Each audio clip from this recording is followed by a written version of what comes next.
So now we'll see the shear strain and the shear strain rate in the metal cutting operation.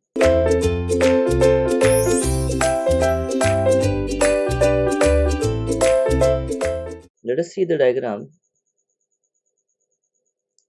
Here we can have the tool, workpiece and chip. Okay, and the tool is given feed in this direction, lengthwise direction.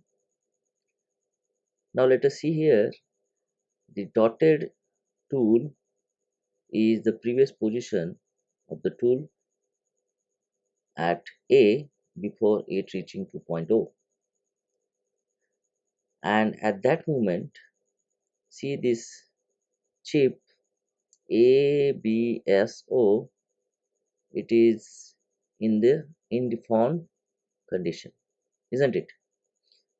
And once this tool is reaching to the point O, that is present moment, the chip is going to be the KLSO, which is undergoing deformation. Yes or no?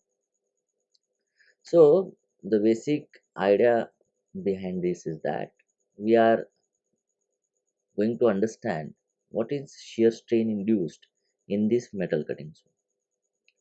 So here, see here, these are the two positions of the tool we have taken. So this is actually happened in the past, and this is the current tip of the tool, presence of current position of the tip of the tool. So here, so we can define the shear strain like this, that it is the ratio of deformation of the chip just before fracture divided by the shortest distance between two shear planes. So here, when the tool was at point A, the shear plane was, this AB was the shear plane, and at this moment when the tool tip it is at position A, we are having OS as our shear plane. OS is the shear plane. So what is the shortest distance between these two is nothing but this delta. This delta. This delta is nothing but actually the thickness of the chip ABSO. Okay, and when the tool will reach at point O, so again this is a parallel plane OS to the previous plane AB. So this is the shortest distance between two shear planes delta. Now if you look at the exaggerated view of this circled portion, see here, you can see a triangle KOA. KOA. This A was the previous position and O is the current position of the tip of the tool. So this distance, this KA is the deformation just before fracture. You can see here, isn't it? Because when the tool will move from A to O, the chip is going to deform like KLSO. Initial chip was ABSOA, isn't it? With the thickness delta. So due to this presence of the tool, this undeformed chip is going to shear to the shape KLSO. Now from the definition of the shear strain, we can write shear strain is what? Shear strain is nothing but deformation just before fracture is Ka, shear Ka divided by the shortest distance. So shortest distance here is nothing but what? I have to make a normal from this point O onto this K. So this is the normal I have drawn from point O onto the deformation just before fracture Ka. Okay, and this is equal to delta, shortest distance delta.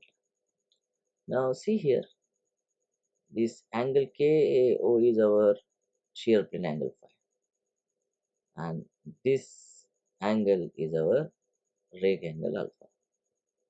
Now if we want to write the shear strain, what is the shear strain here? Shortest deformation just before fracture is K divided by shortest distance ON. So by definition, we can write the shear strain, we can represent it by gamma. So gamma is equal to Ka divided by On. And what is K? Is Kn plus An divided by On. Now see from the diagrams, if this angle KAO is phi, this is 90, and then angle NOA will be 90 minus phi. This angle is alpha. Then this angle, sorry,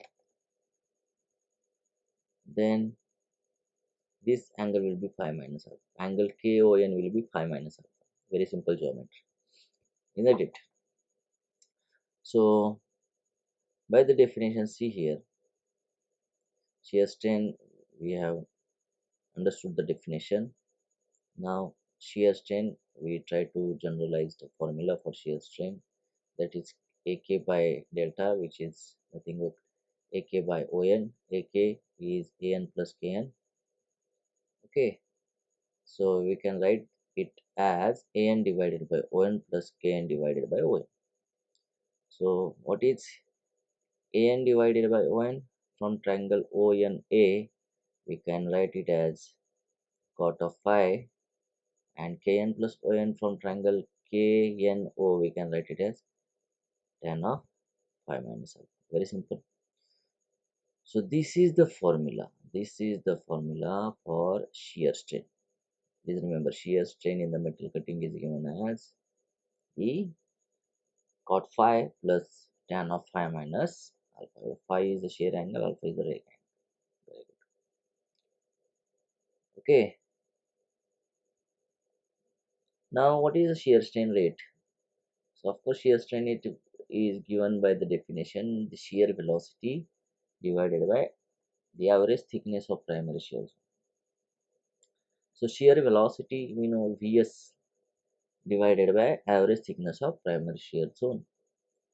And this average thickness of primary shear zone is basically a standard value for steels. It is 25 micron, or else if it is not given, we can uh, take or assume that average thickness of the primary shear zone as the 1/10 of the length of the shear plane, that is ls divided by 10 if not given, but the average thickness of this PSZ is generally 25 microns. So this is the shear strain rate. Okay, so students try to put here dot because it is time per unit time, shear strain per unit time. Okay, so the unit of the shear strain rate, you put a dot here, gamma dot, gamma dot in second inverse or per second is the unit of the shear strain rate. Okay, now the next point we are going to learn in this metal cutting is the tool material. So what are the various properties of the tool we are going to understand first. So the properties of tool are the red or hot hardness. So what is red or hot hardness? It is actually temperature. It is actually the temperature or maximum temperature at which the tool material can be worked without causing the deformation or without losing its toughness. Okay, so this is the red or hot hardness temperature. So very important property, because see in the metal cutting zone, the temperature induced in the zones are very high, and because of that the tool should not get affected. The tool should not lose its properties. It should work even at that high temperature, and that ability of the tool to work at that high temperature without losing its strength or hardness or toughness is actually the red or hot hardness. Next is the wear resistance. What is wear resistance? So it is the ability of the tool material to resist the wear against the shock, the abrasion. We'll see it later on, various types of wears. Then the very important property of the tool is the toughness. So what is the toughness? So toughness is nothing but the ability to absorb the shocks or impact loads or the vibrations during the machining. That is the toughness. Very important property. Toughness is very important property of the tool material. Please remember it. Then, of course, it should not have the ability to store a heat inside. That if the it will store the heat, so there will be the maximum wear and tear of the tool. So it should have a very high thermal conductivity. Then it should have the low coefficient thermal expansion. It should have high Young's modulus. Then it will have high specific heat. Okay. Then it is easy to made or easy to fabricate. The low coefficient of friction and low cost. Okay. So these are, see, very simple things, that these are the properties of the tool material. Or we are looking for this property inside the tool material to choose that material as a tool, isn't it? So very simple properties, you have to keep it in mind. Next, what are the various types of tools? Okay, so let us start with our high carbon steel tools. Okay, or carbon steel tools. So this is the theoretical things. See, the first tool we are going to see, this is the carbon steel tool. So it contains 0.2 to 1.5% carbon and used for very low speed applications. Very low speed. You can use this tool at 5 meter per minute cutting velocity, which is having hot hardness of 250 degrees centigrade. See here, hot hardness, ability to work at high temperatures without losing its uh, properties, which is hot hardness. So the high carbon steel or carbon steel tools can be worked at maximum of temperature 250 degrees centigrade, right? So these tools are used for making the chisels, hexablades, handles, and this tool is made by the forging operation. See, very important. Please remember, these carbon steel tools or high carbon steel tools are made by the forging operation. So next tool we are going to see is high speed steels. These are known as HSS. Please remember, these two tools are known as HSS. So HSS, that is high speed steels. So in these tools, the basic composition contains, see, tungsten, molybdenum, chromium, and magnesium. Okay, and leftover matrices of the ferrous. Carbon is generally up to 1%. See, maximum 1% carbon is here. So the high speed steels, we can use these tools for the velocities from 30 to 50 meter per minute compared to the carbon steel tools. So there are basically two types of these high speed steel tools, that is T series and M series. So T series is very famous composition. We know 18-4-1 is what? The T series high speed steel HSS having 18% of tungsten, 4% of chromium, and 1% of magnesium. So basically this is a T series, it is a tungsten based. So maximum tungsten content is here, and for M series there is a, we are replacing tungsten with the moly. Maximum content of the element is a molybdenum. So M series, so it consists of around 6% moly, 6% tungsten, and 4% chromium. Okay, see, it contains 6% moly, 6% tungsten, 4% chromium, and 2% vanadium. So what is the basic uh, property of this, it is having the excellent toughness and cutting ability. Yes. And another HSS we are having, that is cobalt HSS, which is also known as super high speed steel. Super high speed steel. That is super HSS. This cobalt HSS is also known as the super HSS, where cobalt is added from 2 to 15%, which will increase the hardness and wear resistance. So the typical composition of this super HSS is, we are having 20% tungsten, 4% chromium, 2% vanadium, and 12% cobalt. Okay. So next we are having is stellites. Before that, the hot hardness temperature for this HSS, please remember, it is around 650 degrees centigrade. 650 degree centigrade is a hot hardness temperature. Next, these are the stellites. So these are basically non-ferrous cast alloys. So these are made by the casting process. Okay, if you look at the composition of these stellites, they are having cobalt, chromium, and tungsten. The composition is 40 to 48% cobalt is there, 30 to 35% chromium is there, 12 to 19% tungsten is there.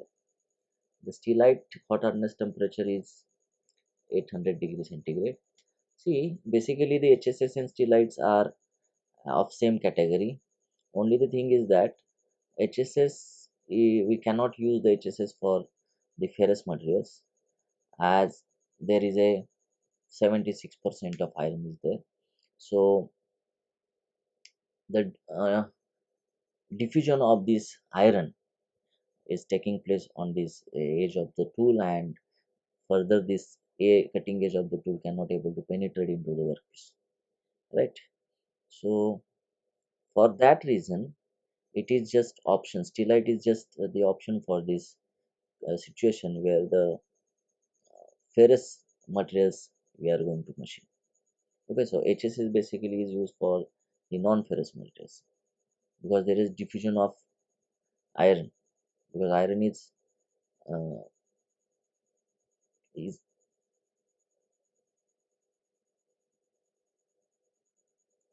मैं वापस लूंगा यहाँ पे, because iron is having affinity to absorb the carbon, and that's why it form the, or it is diffusing from the tip of the tool. So on this edge, this diffusion of this iron is there, and the cutting edge cannot penetrate properly. So this is actually stellite is the option for that HSS, please remember. Otherwise properties are also almost same. And the thing is that stellites are, of course, these are also made from the forging, but these are also made by the casting process.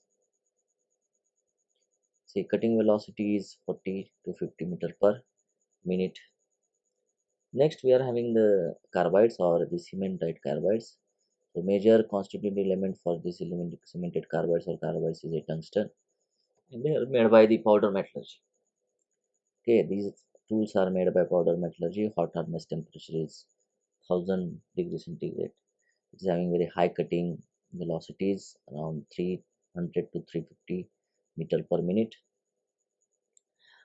And the most important application or properties of the cemented carbide is that they are very wear resistance, very high heat and wear resistance. We can use it at elevated temperature. So this is an important property for cemented carbides.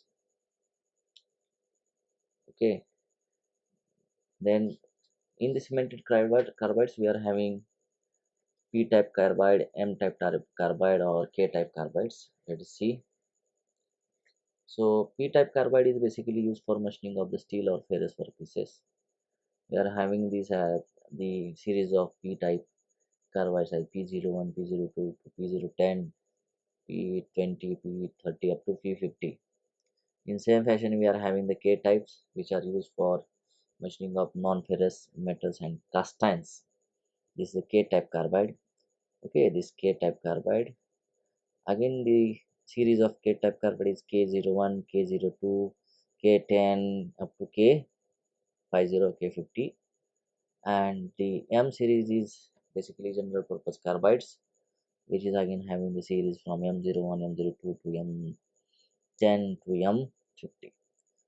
Okay, so these are the types of carbides: P type, K type, M type. P type for steel and ferrous metals, K type for non-ferrous and cast irons also, and M type is a general purpose carbides. So what is actually this? These are the things behind this numbering.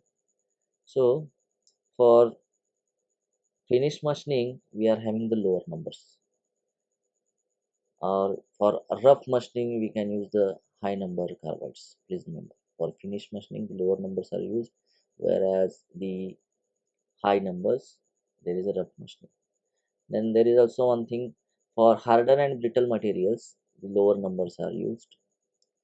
Okay, the harder and brittle material tools, the lower numbers, whereas tough tool materials, there is a higher side number or larger numbers.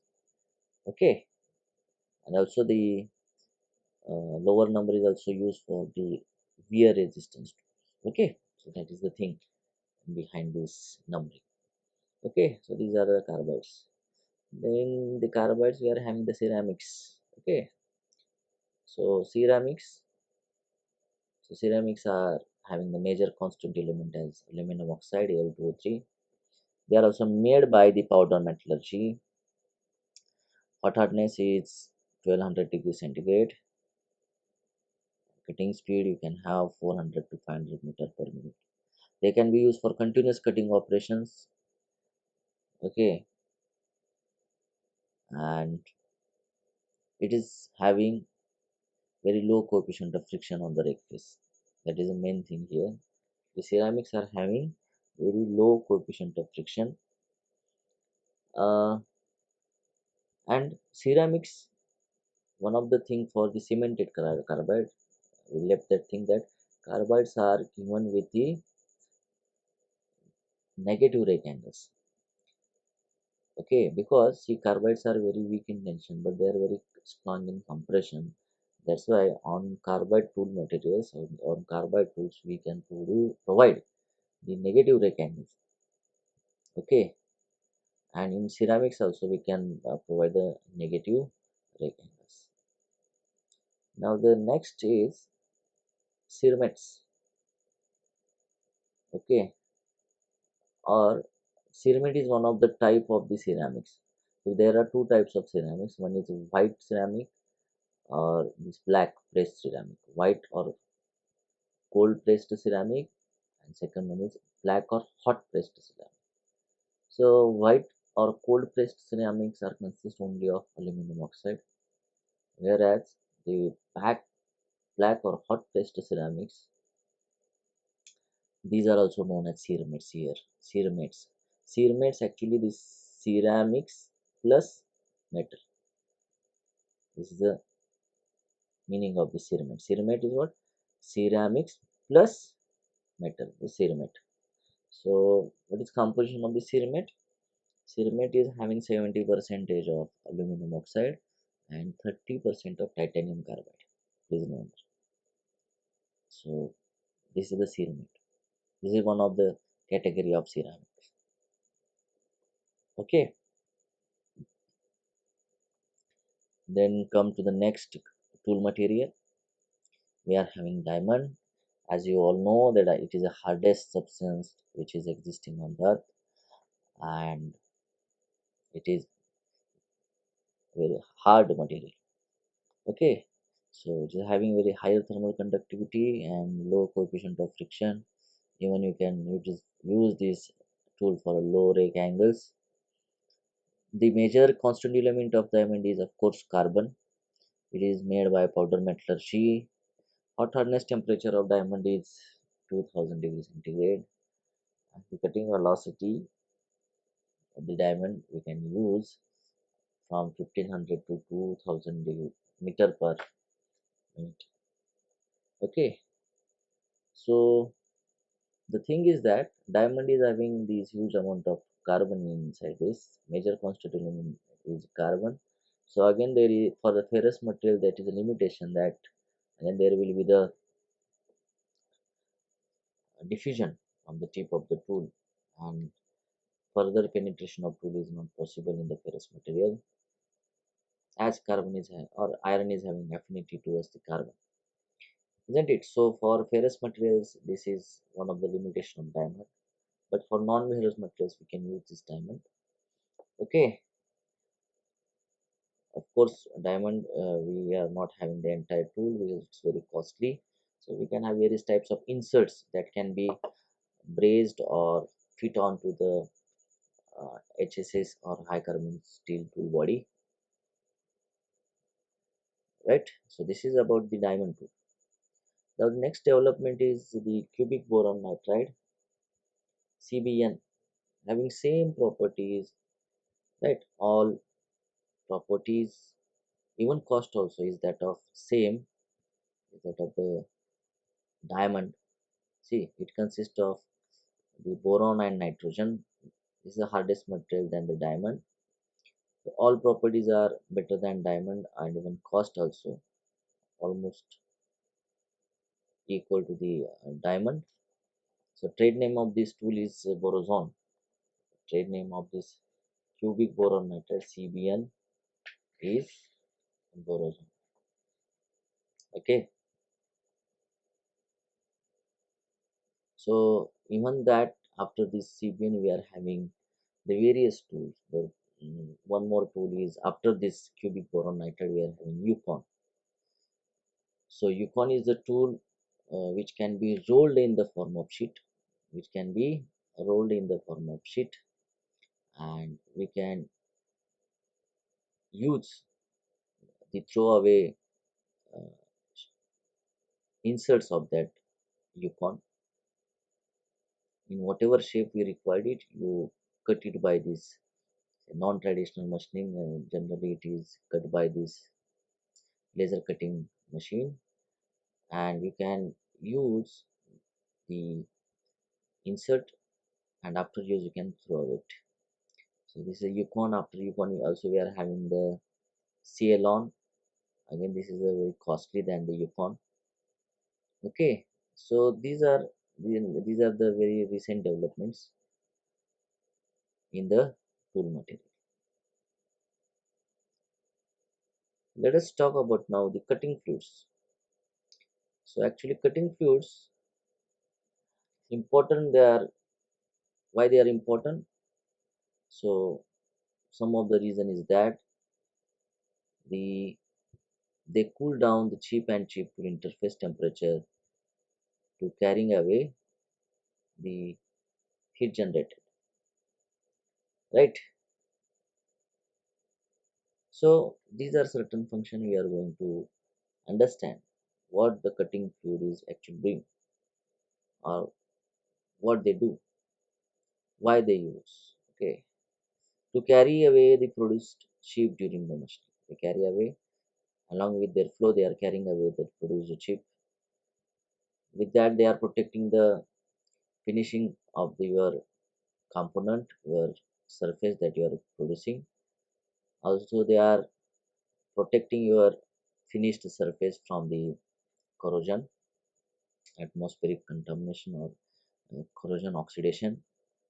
They will improve the surface finish. Okay, they also prevent the formation of built-up edge during the machining operation. Now, what are the properties of the cutting fluids? So these are the properties: high heat absorption, good lubricating qualities, high flash point, high thermal conductivity, stability, chemical stable. It should be chemically stable. It should be odorless, and it is the low cost and easily available. So these are the properties of cutting fluids. Now, if you look at the types of cutting fluids, so initially we were using the air. Earlier days we used the air, then we used the water. So Again, water is also one of the earliest used cutting fluid, having the excellent cooling properties but the high surface tension. That is the only thing about the water. Next, we are having the mineral oils, the straight mineral oils. The mineral oil like petroleum, oil, kerosene, and other low viscosity hydrocarbons are used as the cutting fluids, which are having both cooling and lubricating properties for the straight mineral oils. Next, we are having the fatty oils. Straight fatty oils, they consist of animal oils, vegetable oils, or their synthetic equivalent. So, earlier they were used as for the heavy duty work, but having the unpleasant smell. That is only the limitation of this straight fatty acid. Next, we were used the mixed oils. So this is a combination of straight mineral and straight fatty oils. These are used for automatic screw machine works and other light machining operations, where accuracy and good finish is the prime importance. Where accuracy and finishing is very important thing we have to maintain. We are using the mixed oil. Okay, so that's it for this video. We'll continue the same chapter in the next video. Thank you.